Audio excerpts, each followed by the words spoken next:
Right? All right, I'm sitting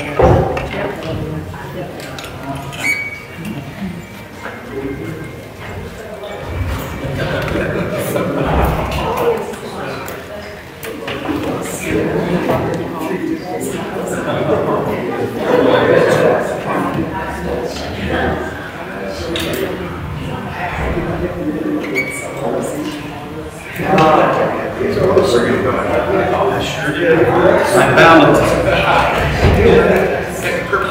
How much purple light goes up?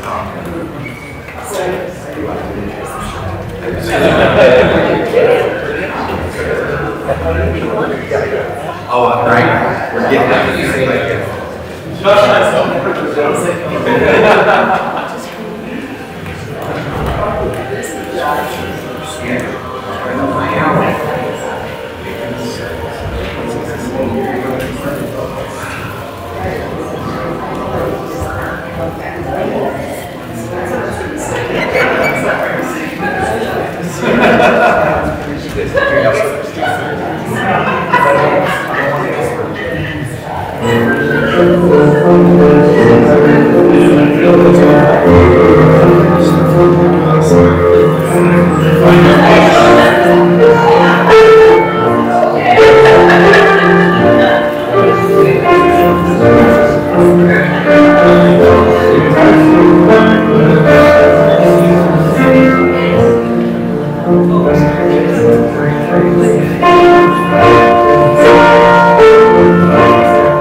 Good morning.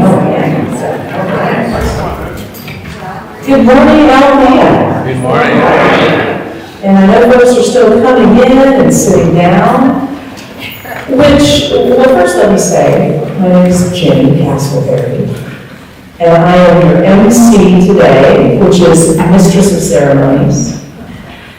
And why don't we start, as folks are still coming in, with a great big, we're all going to sing happy birthday, because it's his birthday today, and he is the man who is the mortar in this building. He is the spiritual psychic mortar. He is our building operations president, high guru. I was going to say manager, that's just not a high enough title.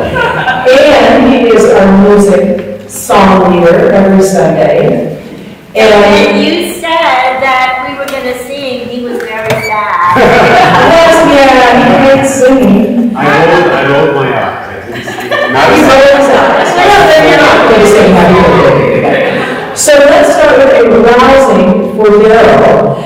Happy birthday to you. Happy birthday to you. Happy birthday, dear Daryl. Happy birthday to you.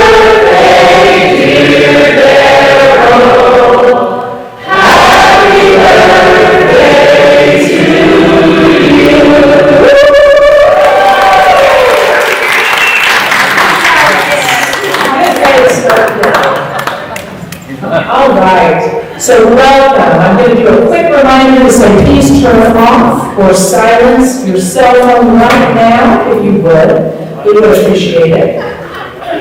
And we also want to thank you all for being here, working out on what is just a gorgeous Colorado spring day. Oh my gosh. It means it won't snow ever again. It's spring, right? So plant those flowers down. Those flowers, because we only wait till Mother's Day. Mother's Day is next Sunday. Where we like to start our service is we like to acknowledge where this 100-year-old amazing building stands. We want to acknowledge that it is the indigenous land of the Cheyenne, Arapaho, and Ute peoples, and it's important for us to name that because their legacy matters. This was their sacred ground before it was our sacred ground, and it's made more holy by that. But at Althea, to make sure that this is not just a bunch of words, we also make sure that we serve indigenous communities, and we have two nonprofits that share a space here who do serve indigenous communities, and us having them in this space is part of our give back for that. And those two nonprofits are Spirit of the Sun and Sisters of Color United in Education.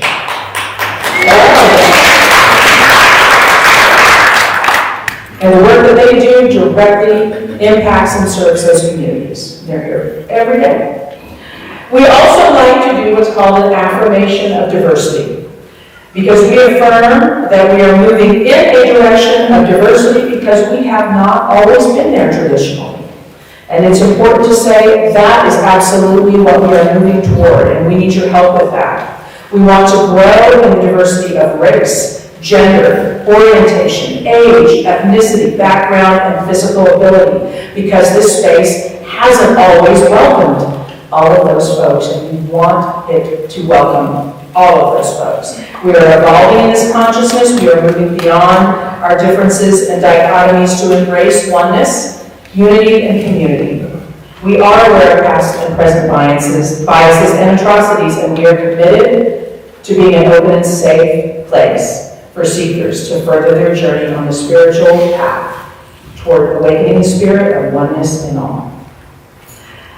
And in a spirit of welcoming, I would like to welcome anyone who is here for the first time. Who's here? All right, we've got a few people. You can hands up, please, for a moment, because we always give our new friends a flower. That is a way to say thank you. It's a gesture, and it's a way for others of us to know that it's your first time, and make sure we go up and shake your hand, and or touch your elbow if you're still into that. And welcome you to our community. We're so glad to have you. And stay for lunch if you can today, because lunch is on us when it's your first time. If you can't stay, it's still going to be on us when you come back. And we'll tell you more about what happens after the service as we move through the service. All right, we've got folks there, Barbara. We've got a gentleman there that I'll see in a second. Okay, we got to make sure everybody gets it. And while we're taking a little bit of time, we've got a gentleman right there. Is there anybody upstairs? Anyone upstairs who's new? Bruce, you've been here since about 1917. 1920. Okay, so we're not going to give you a flower. But one thing I want you to remember, our amazing musicians are going to be selling their CDs in the back after the service. And I'll mention that again at the end. But just know that that's something important I want to make sure I don't forget. All right, so welcome, welcome. What I would like to do now is invite up two different folks. First, Sean Perry, who's going to open up a prayer, open this whole ceremony up with a prayer, and then Daryl, birthday boy Johnson, who will do the statement of being and face of God. So come on up.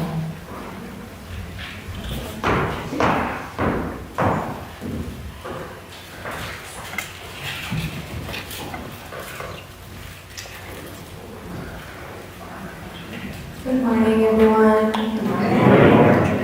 If we could just take a quiet moment to center in. And so if it feels comfortable for you, close your eyes, or you can just drift your gaze. And just begin to notice. Notice your feet on the ground. Notice the chair that you're in, how it's supporting you. And just allow yourself to be, to feel the ground beneath your feet, the ground that provides for us, that supports us, that nurtures us.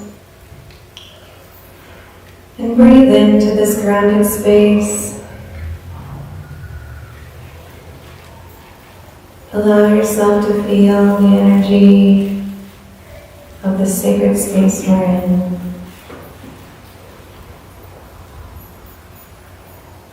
Notice your breath.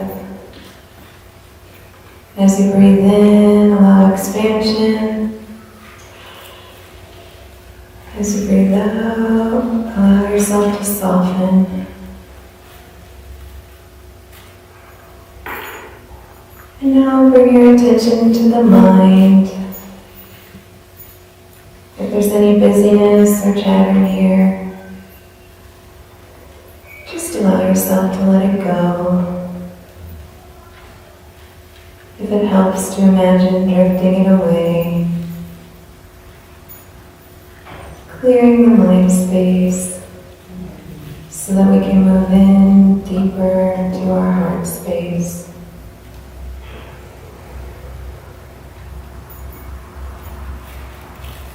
And while you're here in your heart space, feeling the energy of the divine that's within, also the divine that surrounds us, with this springtime energy, this life force energy, the greenery, the transformation that's all around us, feeling it in your heart.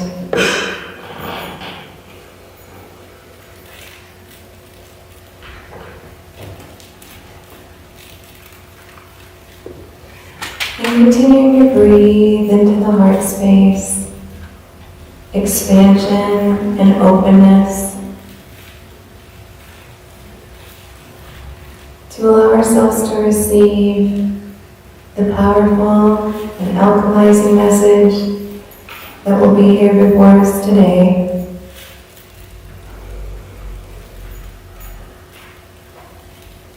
And so it is. Amen.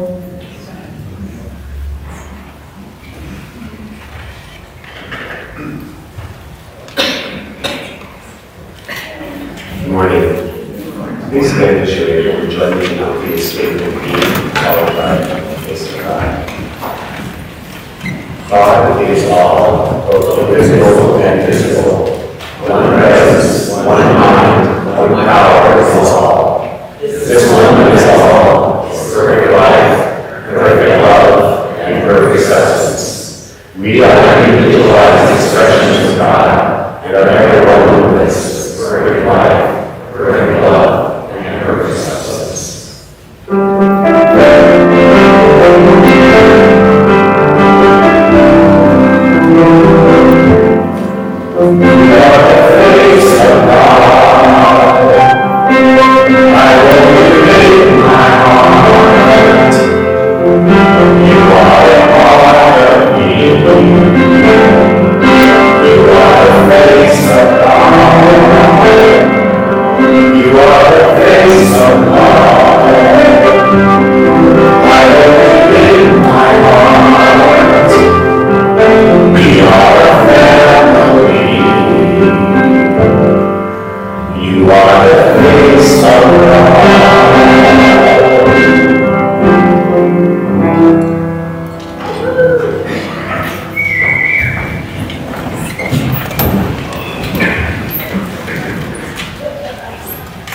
I'd like to introduce our musicians today, Lisa and John.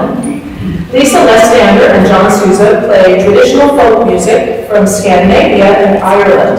Their music is an invitation to slow down and connect with what is most authentic in our human experience. And Lisa, I meant to check in with you beforehand, but I had to Google it. Born in the city of Umeå? Umeå. Perfect.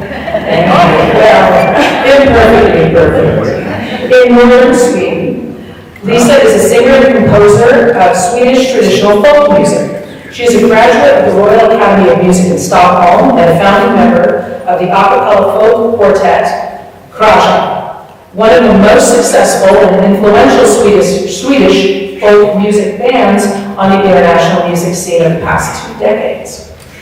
Originally from the East Coast of the United States, John Souza is a guitarist, composer, and singer who has traveled the globe studying, performing, and teaching. And you've been with us for going on a decade, right? Yeah, something. Oh my goodness. And it's been a long time since we've had him because he's been traveling the globe.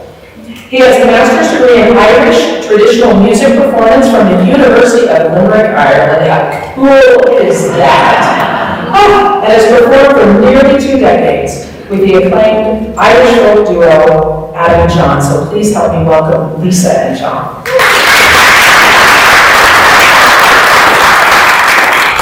Thank you so much. And it's a true joy to be back here. It's been almost a year since I've been here. And Lisa and I are going to start with a traditional Swedish hymn called Den blomstertid nu kommer. The time of the blooming flowers has come. And I think Lisa might just translate. She'll sing in Swedish, but she'll translate a few lines of what we'll be singing. Yes, so this song it's speaking about the beauty that's being awakened right now in the spring and the warmth that's returning to the earth. And I live in the north of Sweden, so it's very cold during the winter and it's quite dark. I tend to sing this song mostly in June, that's when the flowers come back to that part of the world, but here it feels appropriate to sing today. My soul, sing the praise of God, give thanks that we get to walk this earth, carrying within us the peace of the heavens. Den blomstertid nu kommer.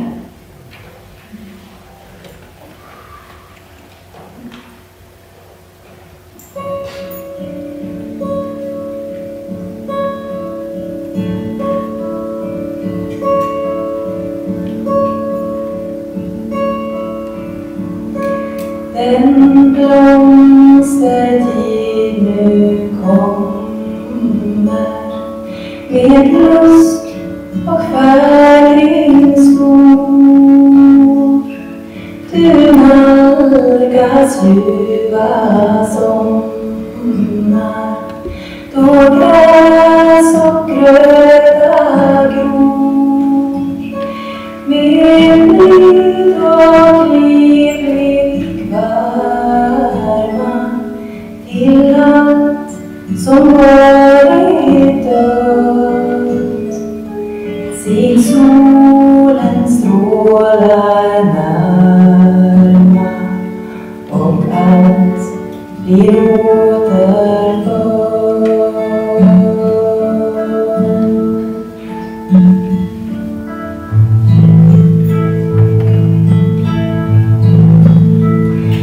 Man hör fåglar sjunga med många handar ut.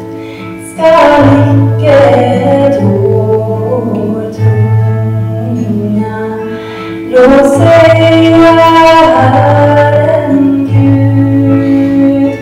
Min själ och hög Guds ära, ställ upp din glädjesång till den som vill oss nära och fröjdar på en gång.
Och allt som låg där fruset i dagar vintergrå skall löst av sommarljuset mot blommor mogna gå. Vi möttes åt varandra och sol och sommartid, att på vår jord få vandra och äga himlens frid.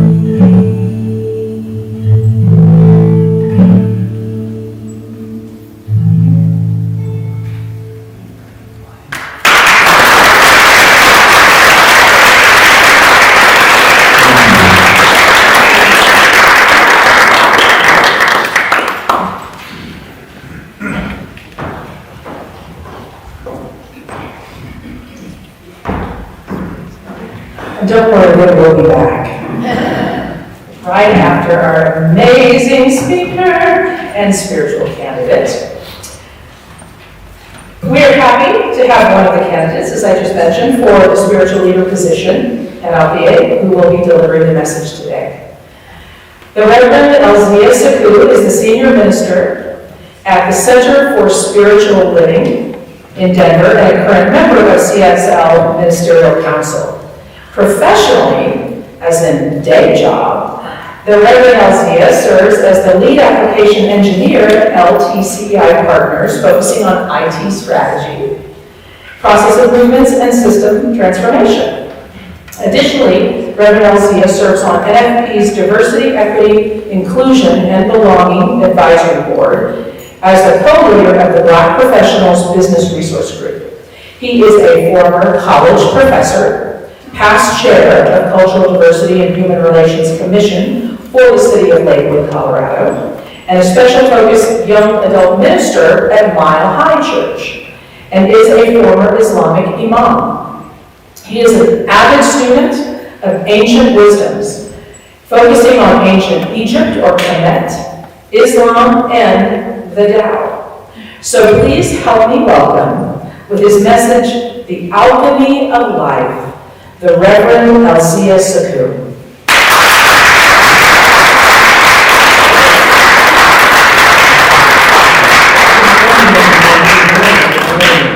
I first and foremost want to thank Lisa and John for setting the alchemical tone of this room and awakening the environment and the atmosphere for change.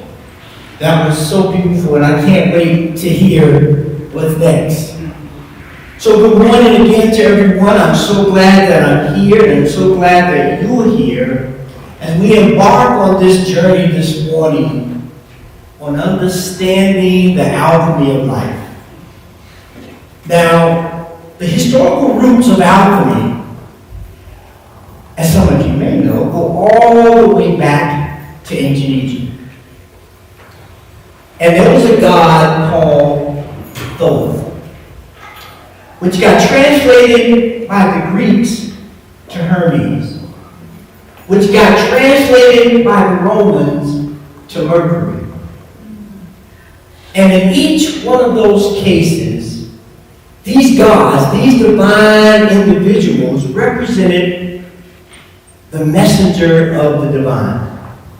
The messenger of the divine. And that's interesting and key at the same time, because we know in metaphysical New Thought lore, if you will, that the world is created and changed and embellished and transformed by the changing of the mind. Understanding that everything is created twice, once in mind and once in physical space. So when we begin to understand that and get our heads around this idea of alchemy, and specifically the alchemy of life, we are challenged, not in a bad way, but challenging that you got to bring yourself to the table to be able to engage fully in this thing called life.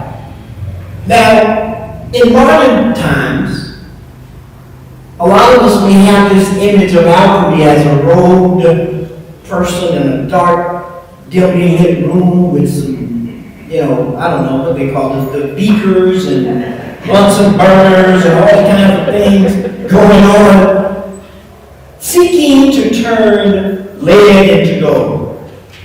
And if we go back and we look at a historical perspective and look at the Middle Ages or the Renaissance, we see such people as Da Vinci or Isaac Newton or Saint Germain. All of these characters, all of these individuals were considered alchemists. But the idea of turning lead into gold was a muse. It was an idea of shrouding, if you will, the real alchemy, which is converting your soul, uncovering your true identity, your self-awareness, to know without a shadow of doubt that you are divine, that you were created in the image and likeness of God. And when you can step into that alchemical lab and begin to transform yourself to higher and higher levels of understanding, of giving, of love, then the true journey of the alchemist begins. And so today we want to kind of go down that path to understand exactly what that looks like, what we need to do individually and collectively to make that a reality. Just like the environment was set so beautifully by Lisa and John that there was no way I don't care what you came to with in your mind, the transforming of that, by that music, puts you in a different state of being. And if you really got into it, there was a feeling tone within your body that allowed you to go to another space.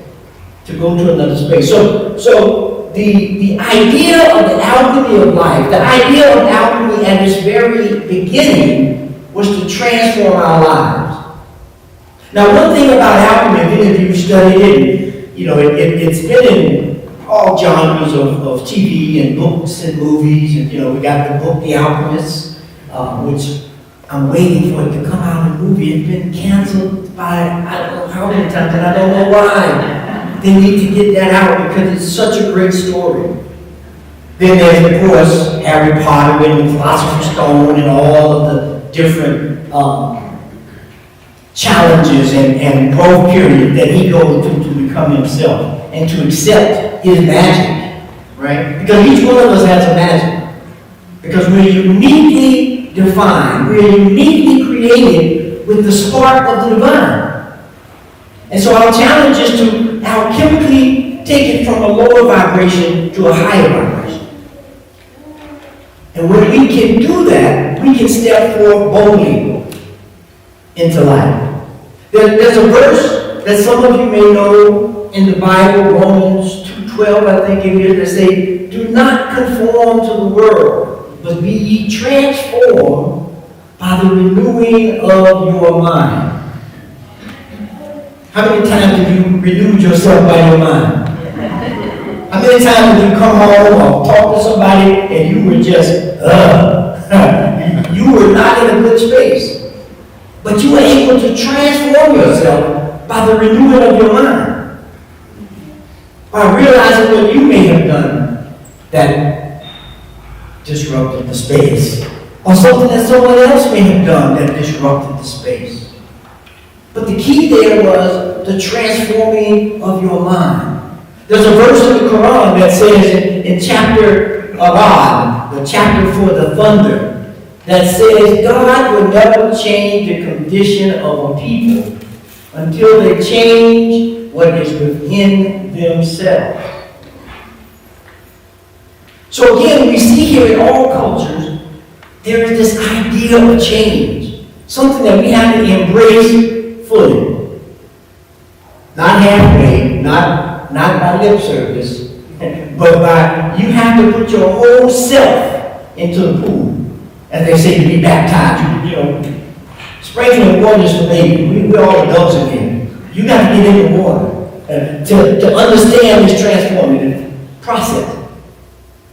And so, the other thing we want to talk about before we look at these 3 points that are key to our development, key to our transformation, is that when you look at the alchemical process, the alchemical life, the one thing that you notice is that it is filled with symbols and signs and all kinds of equations and things that require you to go deep and to make parallels and correspondence and equivalence, which is what happens in life every day.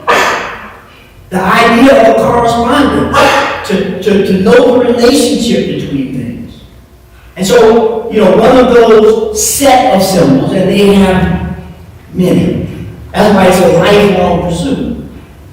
But we all know of the 4 symbols of earth, wind, water, and fire. These alchemical symbols, these alchemical processes that relate to us, not a physical world, because everything that is physical first came from the spiritual, from the mental idea. That's why we say it was created twice, in mind and then in reality, as we call it. So when we talk about earth, we're talking about the body, the material space. When we talk about air, we're talking about inspiration, we're talking about insight, intelligence.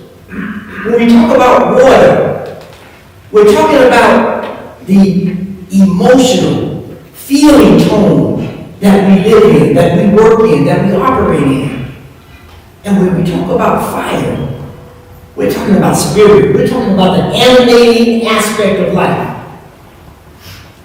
And when you take those into the alchemical process, all things are possible. All things are possible. And that's what we're needing today. That's what we're looking for today. Again, individually and collectively. So that we can begin to create a world that works for all.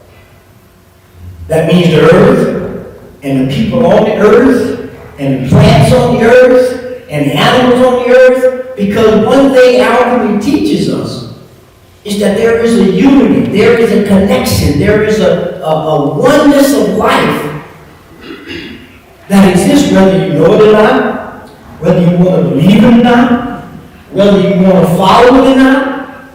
It does not care. Because the law, there is a law that is infallible and impersonal. It pays no favors.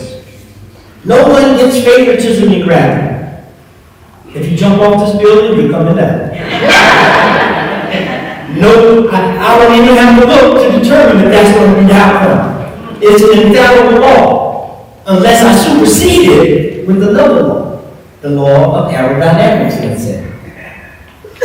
So there is nothing personal between gravity and aerodynamics. There is a relationship, there is an alignment, there is an atonement between the laws of the universe and how we find ourselves and put ourselves in it. And that's what our challenge is today. So that we can begin to step into this alchemy of life and begin to really look at who we are. I want to read this statement. I didn't want to get it wrong, so I want to write it and get it right by Ellen Bass.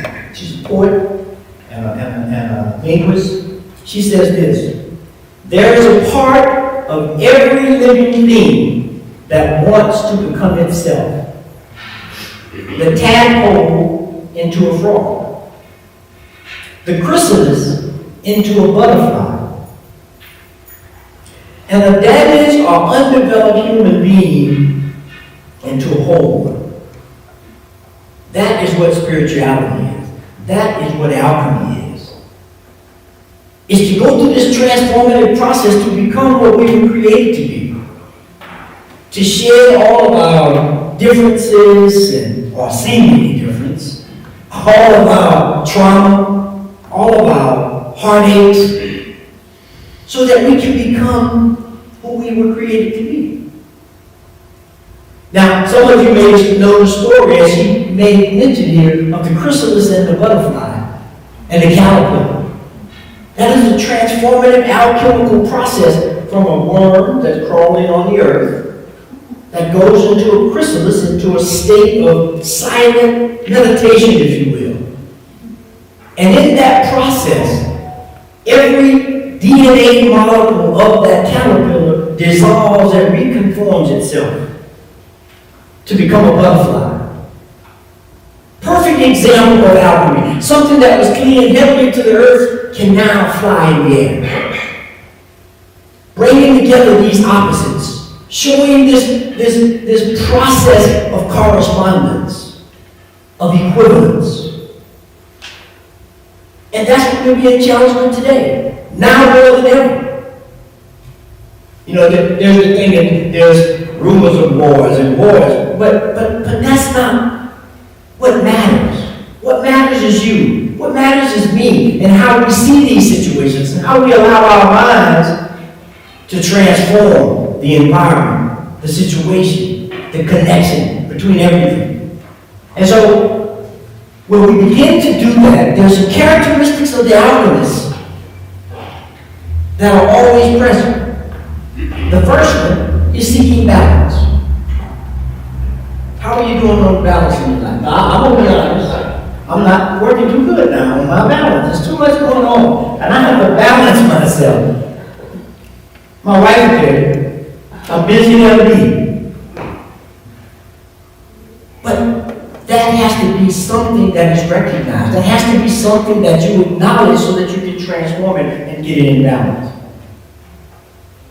The other thing is, when you see alchemy, and when you think about an alchemist, you see someone that's dedicated. I mean, all of the images you see of an alchemist, the image itself just oozes dedication of I'm in here with this candle and all of this stuff and all of these books, and I'm trying to make it happen. Are you trying to make it happen? That's the question. Are you really trying to make it happen, or are you giving lip service?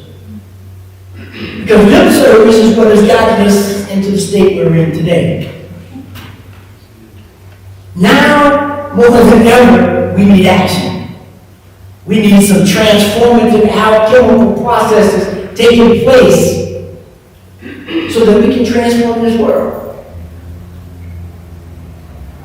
We know it's possible. That there is not a culture on the planet that has not embraced some form of alchemy, whether it's Indian or European or China. Everyone has their idea of alchemy, which is this transformative aspect of life. Are you willing to take the challenge to be an alchemist? Now, one thing about being an alchemist, if you don't want to be an outcast, you might not want to jump on this journey.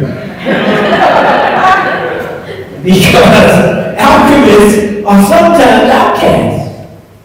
When you look at some of these characters in history, Da Vinci, Galileo, Bruno, these folk were outcasts. Because they had the idea of the mental capacity to look at life differently.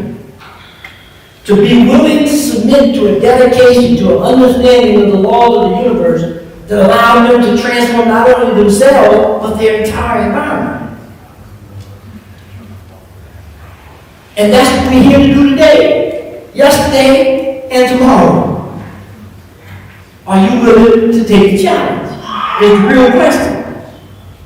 The last thing about the alchemical characteristic that we must undertake is simplicity. How simple is life? It looks complicated because it embraces this unity of life. It's small individual things that get together to create something complex. And then you have to break it back down. There's this Fibonacci sequence that some of you may have heard about. In the Fibonacci sequence, it says, one of the examples is you should be able to take a flowerette, if you will, off of a broccoli. And if you look at that flowerette and the broccoli, they should be very similar to the same. Because it is one idea that gets replicated over and over and over again until it becomes complex. That's why when we look at alchemy and the sacred sciences, the sacred sciences were math and science, math and chemistry rather, and music and color and astronomy, architecture. All of these were individual pursuits that you learned and understood, and then because it was a holistic system, you understood the unity of life. You saw how they come together. How can I take this A and B and come up with C? And sometimes D, depending on how I put it together. How are you doing with that in your life? How are you taking the disparate parts and breaking them down into simple units that can be moved around and create, different sets and subsets? That's why math is such a great teacher of alchemy and life, because it allows you to break things down to their lowest or simplest terms, and then allow you to build something totally new that holds true based on universal laws that are not personal. Like gravity does not care how much money you have, how much knowledge you have. It will take effect. And so when we think about that, we want to come up with 3 aspects of life that we want to focus on as we continue to move through this and bring it to a nice alchemical process. The first thing is the unity of life. There is oneness in life. We have here the flower of life symbol. That's an alchemical symbol. that shows the intricacy of everything, but the simplicity of how lines can intersect to create different visions, different illusions, different appearances of the same thing. That's what each and every one of us in here are. We're different lenses, different slices of the one divine unity of life that started as a thought, that took on form. That sounds like something I heard before, and the word took on flesh or something. There was somebody said something like that. I'm not sure who it was, but I know they said it. And that's what we're dealing with. How do we transform our lives? We have to understand that there is a unity of life. And that's the magic of alchemy, because if it's one thing, I can transform it from a tadpole to a frog. It can be transformed from a chrysalis to a butterfly. What are you transforming in today? A butterfly or a toad? I like a toad, really, because there's something about the toad. There's certain frogs and toads that, given the circumstances, they can switch gender. Did you know that? A male frog can become a female, or a female can become a male by being in tune with the environment, by understanding what is necessary to display the unity of life. And when we can begin to do that kind of alchemy, we will on our way. That's why alchemists are very observant. They understand the moment of silence, because I try not to get interrupted by the nuances. I want to see what's being presented to me. I don't want to talk. I want to watch. I want to look. I want to observe. And that's what that alchemical process shows you. So once we understand that there's a unity of life, and the alchemical transformation, is this process of going from a lower state to a higher state, we're well on our way. We're well on our way to becoming alchemists and understanding the alchemy of life. The second thing is this. We have to understand that there is a process of becoming. In ancient Egypt, there was the so-called Book of the Dead, was really entitled the Book of Coming Forth by Day. The Perim Baru, coming forth by day. The whole cycle with Osiris and coming forth by day was this alchemical process being displayed right before our eyes. This whole idea of rebirth and transformation. Because they understood by observing the environment, the stars, that there was a process going on. And that this process of becoming, as was said in our prayer and meditation, this alchemical process is shown now in these equinoxes and solstices. When we look at all cultures and we see that equinox and solstice are regarded in all of them. Wonder why? Because they demonstrate the alchemy of life. They let you know when spring comes. Now you may have to wait till May to put the flowers out, but I can guarantee you they come. Whether you want them to come, the weeds are coming in the gut. So you gotta get the weed picker or whatever it is you're going to do to get the weeds out. Because it's not something bad, it's a force of life. And we have to weed the life, which is alchemy. Taking the lower thing and transfer it into a higher thing. We have dandelions, right? People don't like them because they're pretty tough when they get rooted in your grass. But did you know you can take that and turn it into a herbal remedy? That you can actually eat the dandelion leaves and get nutrients from it? That's the alchemy of life. The whole process of eating is the alchemy, the process of becoming. We eat and take in the chlorophyll and the energy that has been placed in the plant, and we turn it into life. Our life, your life. So once we understand that there's a unity of life, there is no separation, there is no connection. Disconnection. which is why we have to take care of everything we see. The last thing is to understand the process of transformation, which is sometimes called rebirth, sometimes called resurrection. It's just like these symbols. People come up with different names, these synonyms, to speak to the same idea. This idea of the continuation of life, the continuation of a higher and higher level of understanding. Now, I just want to, there was a text in ancient Egypt called the Kabbalion. Not the Kabbalah, but the Kabbalion, based on 7 principles. That with those 7 principles, all things are possible. And I'll briefly mention them and hopefully we get a chance to talk about it later. But the 7 principles of the Kabbalion, the first one is mentalism, that all things is mental. That the all is in all. The second one is correspondence. There's a correspondence. Everybody has heard as above, so below. That's the law of correspondence. There is a parallel, there's a connection, there's an equivalence between things in life. And when we look at that, we understand that clearly because I know I can't be hot and cold at the same time, physically.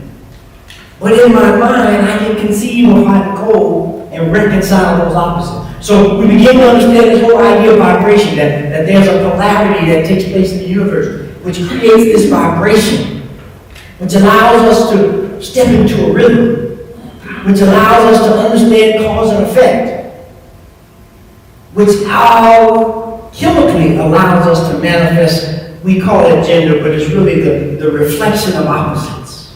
It has nothing to do with male and female. It's a principle of masculinity and femininity that creates together to create this outcome. And so when we can step into that, we become true alchemists. We become true transformers of the world, which is what I would submit everyone needs today. Again, individually and collectively. And so that's our charge. Our charge is to step into the alchemical process of life, understanding that there is a unity of life. There is no separation. There is no difference, if you will. It's one thing manifested in many different ways based from the same stuff, the same primal stuff. And when we understand that, then we understand that it's always a process of becoming. And then once we can embrace that change, which is, most people don't like change. I like my routine. I don't want you to change it. You put too many cups of sugar in my coffee, I don't like it. Whatever it is, right? But once you understand that, that's what life is. It's change. No 2 tomatoes on the tomato plant taste the same. Then we can begin to understand transformation, to reborn. And I'd like to close on this idea from Dr. William James. I'm sure some of you may be familiar with Dr. James. He's the father of philosophy. He was a professor at Harvard. He was an MD. He said this: the greatest discovery of my generation is that human beings can alter their lives by altering the attitudes in their minds. And this is the father of philosophy. He coined the term of trying to understand the soul, right? Because philosophy and, we go back to the Greek and the etymology of the word. We're talking about the understanding of the soul, the transformation of the being. And the best way to do that, he says, is by altering our minds. And so today, let's take a commitment to alter our minds, to see what needs to be weeded out, to see what needs to be purified, to see what needs to be, as they say in the alchemical process, is to burn off the dross. The stuff that's no longer needed at this level of understanding, at this level of existence. And when we do that, all things are possible. And life will become an ever unfolding process of joy. Let us pray. Heavenly Mother, Father God, that alchemical balance of life that allows each and every one of us to be born again into a new idea, into a new understanding, into a new way of living that allows life to flourish, that allows each and every one of us to step into our own uniqueness and be our authentic selves. To come together as a community of seekers, a community of experiencers, to be a beacon of light for everything. To know the understanding of these laws that are universal and that allow us to be more than we ever thought we could be.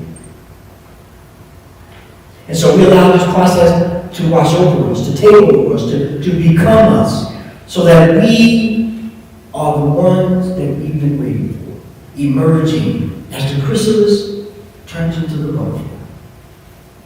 And so I give thanks for this opportunity, for this moment, for this time in history to be a declaration of truth and understanding. And so with that, I just give grace, I let this go, I know that it is so, and so it is. Amen.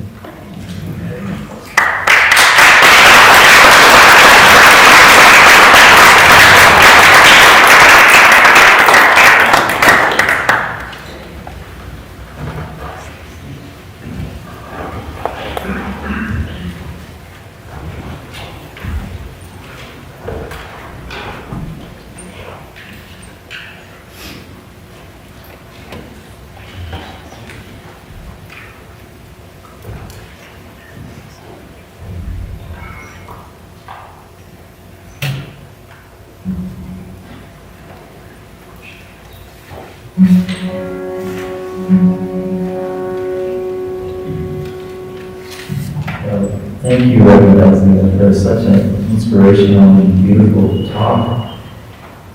I was just reflecting when Lisa and I were sitting in the car before we came in, and often before we perform, we hold an intention.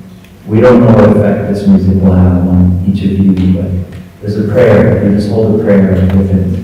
And it's very alchemical for us to create and make music.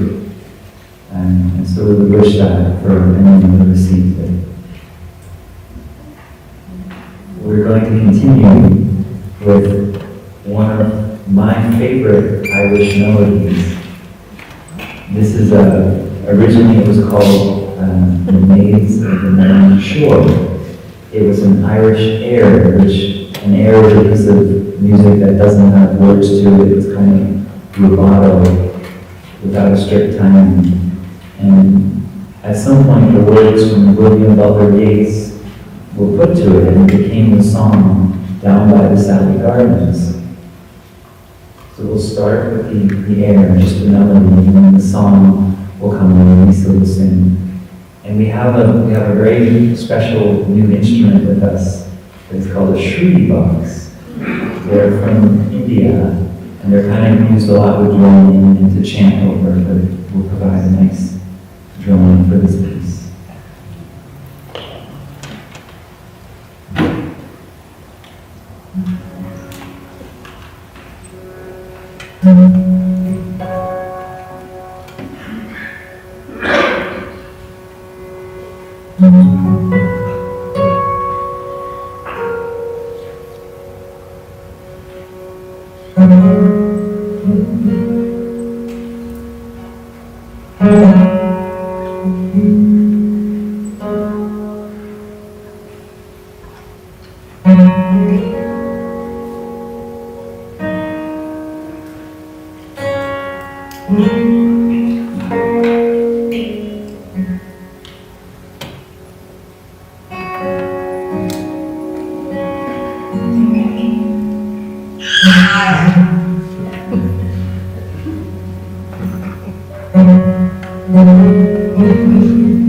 Did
meet She passed the sally gardens with little snow white feet. She made me take it easy as the leaves grow up our trees. But I was young and foolish, and with her I did not agree.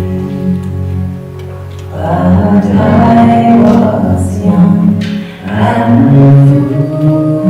foolish, and with her I did not agree.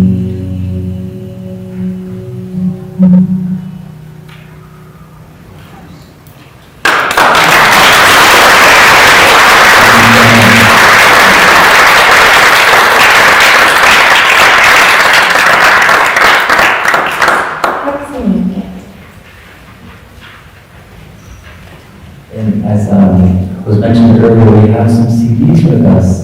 Lisa plays an incredible four-woman a cappella group from Sweden. And she has a couple of those CDs and 2 solo CDs, so please come say hi to us.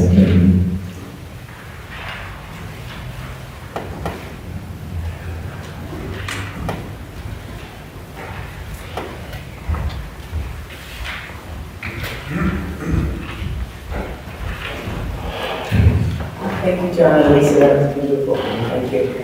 This is a statement from the United Nations Environmental Sabbath Program, written some time ago. I thought it was applicable today.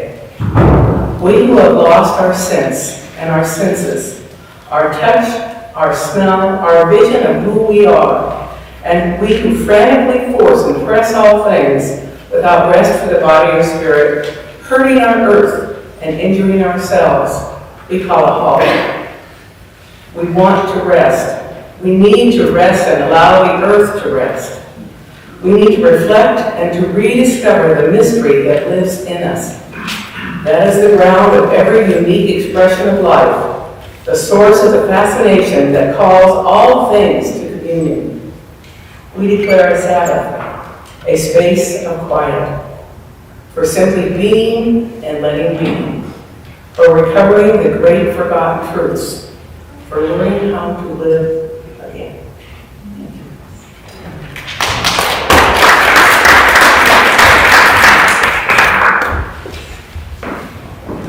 And that was Judith Wooden, one of our members. Thank you so much for the reading. Really appreciate it.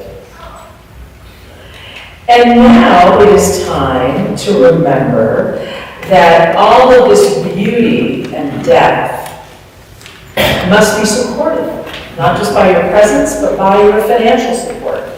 So unabashedly, we ask that you dig deep into your wallets and pocketbooks if you're still one of those folks who carries around cash, if you remember what that is, or checks. We take those as well. If you're someone who's a little bit more IT-oriented or technology-oriented, we have in the back what's called a dip jar. So when services are over, you can dip your credit card. Each time you dip it in a touchless way, it takes a little donation for us. We're not going to tell you how much because it's fun. Just know as far as we know, it could cash out like Las Vegas. And not making any promises, but it could. It happen. Or you can go online, or in your handy-dandy program is a QR code. So our ushers are passing baskets around. Yeah, don't wait for me. Start passing those around. And ask yourself, in all the things that you spend money on over a month, how much does Althea mean to you? Because these lights don't keep themselves on except when the ghosts are around. And then they turn themselves on and off. But in all seriousness, we have staff. We have a 100-year-old building, we need your help. So think about how much Althea means to you.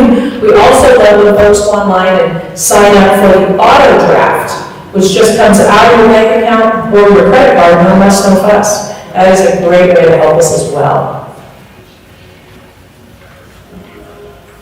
So it looks like we are wrapping it up. So ushers, when you're ready. come on forward. And then we would ask you all to help recite with us what we think helps to affirm exactly what we're doing and the energy around it. The universe provides all that I need and all that I give. With great joy, I share my prosperity, planting seeds for the world I am helping manifest. And so it is. Amen. Thank you. Thank you. And now what we like to do is open it up to what we call prayers of the people. What this is for, if you have someone in your life who needs affirmative prayer, we are big believers in the power of that. And we have a group of prayer partners who will take down the information and they will go pray on this and make things happen. We also love to hear from you. If you are someone who in weeks past asked for a prayer for yourself or someone else, and you want to give us an update, we love hearing about that too. So we have microphones out there ready. Raise your hand if you, all right, we have one right here. Thank you. My name is Suzanne, and I'm requesting a prayer for a new friend named Bill Miller, who just had triple bypass surgery 3 weeks ago and is recovering. And I request healing on a physical and spiritual, deep soul level for this dear sweet man. Thank you. All right, who is next? Prayer for you, prayer for the planet, prayer for somebody. Don't be shy. Oh, did you? No? Are you raising your hand? No? Okay. Come on, don't be shy. Upstairs, anybody? Oh, we got one over there. Did you see one over there? No? I was pointing at Bruce. Okay. Bruce, no. Oh, Bruce, did you have something? I'll take that as a no. All right. Going once. Going twice. All right. All that energy's going to your friend. So I want to hear good things. That's right. That's what I'm in today. And if you are the personality type that would rather do a one-on-one prayer session, we have that immediately following the service in the historic library just behind this wall. Kevin Lockwood, I understand, wave his hand there, wave it some more. Kevin will be your prayer partner today, so please, again, immediately afterwards, he will do a one-on-one session. And you can go online. You can go to our website and submit a prayer request anonymously or give us your name. So there's always that option. Now, we are going to wrap this up and talk about just a few announcements today. Jane Kopp recently passed away. She and her husband were ministers here for 20 plus years. Huge part of keeping these doors open for many, many years. She passed away recently, and today we are having a memorial for her at 2 p.m. Katie, is there anything else? It's going to be here in the sanctuary. Anything else folks should know? Just assemble here around 2? Yep. Katie? Anyone who wants to come is welcome. She would like that. That's right. I'm sure she's watching over, hanging out with the original founders of this, 4 amazing women whose portraits you can see also behind this wall. So that is at 2 p.m. today. Now, immediately after this, as I say, prayer partners, if you would like that, but please join us in the dining room. We will have a lovely lunch. And around, I'm going to say it's probably going to be 12:45, we go into what's called a deep dive. And this is where a smaller group in the historic library gets to sit down with Reverend Elzia Sekou and talk more about the subject. They'll break that down into small facilitated groups, and you can get to know him better. Again, around 12:45, stick around, it's called the deep dive. We also want to mention that we are still looking for a spiritual leader. This is still underway. We have 3 terrific candidates, and you were given a form, a feedback form, to let us know and to give Elzia some feedback today. Please try